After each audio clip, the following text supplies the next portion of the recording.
চলুন আজ অসাধারণ এক উৎসবের সূচনা হচ্ছে জয়নগর মজিলপুর পৌরসভার এই ইন্দিরা উদ্যানে।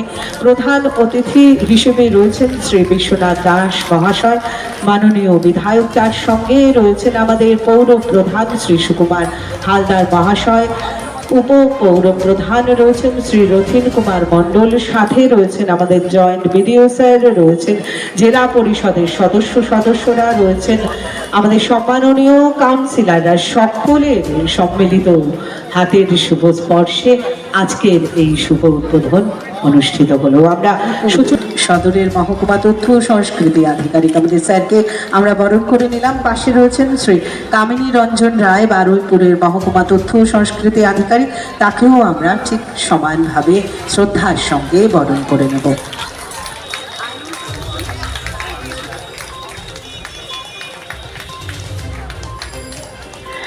অসংখ্য ধন্যবাদ সকলকে।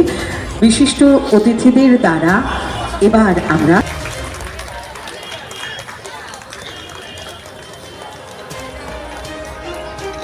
অনুরোধ জানাবো আমাদের তিনজন মহকুমা তথ্য ও সংস্কৃতি আধিকারিককে মঞ্চে একেবারে সামনে আসার জন্যে। শ্রী কামিনী রঞ্জন রায় মহাশয়, শ্রী শম্ভু মণ্ডল মহাশয় এবং আইনুল হক মহাশয়। শ্রী যে 3 দিনব্যাপী আনন্দে এই উৎসবের আয়োজন করা হয়েছে, সেটা মোটামুটি উদ্বোধন সঙ্গীতের মাধ্যমে উদ্বোধন হলো। এখানে উপস্থিত আছেন আমাদের প্রিয় বিধায়ক বিশ্বনাথ দাস এবং জেলা পরিষদের 2 সদস্য এবং যে নাট্যকার বিশালয় বলে জিএমডি হেডমাস্টার এবং কাউন্সিলরবৃন্দ, এবং বিশেষ করে তথ্য সংস্কৃতি দপ্তরে, দক্ষিণ চব্বিশ তথ্য সংস্কৃতি দপ্তরের সমস্ত যারা আধিকারিক এসছেন তাদের ধন্যবাদ জানাই। কারণ তারা আমাদের এই মাঠে প্রোগ্রামটা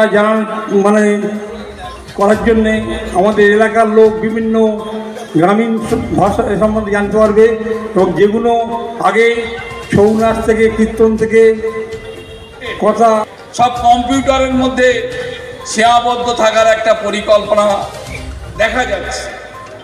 সেই গ্রামীণ যে সংস্কৃতি, প্রাচীন যে সংস্কৃতি, সেটা থেকে সরে আসার সবার চেষ্টা করছে, কিন্তু এটা সরলে হবে না। একটা কথায় বলে পুরানো চাল ভাতে বাড়ে।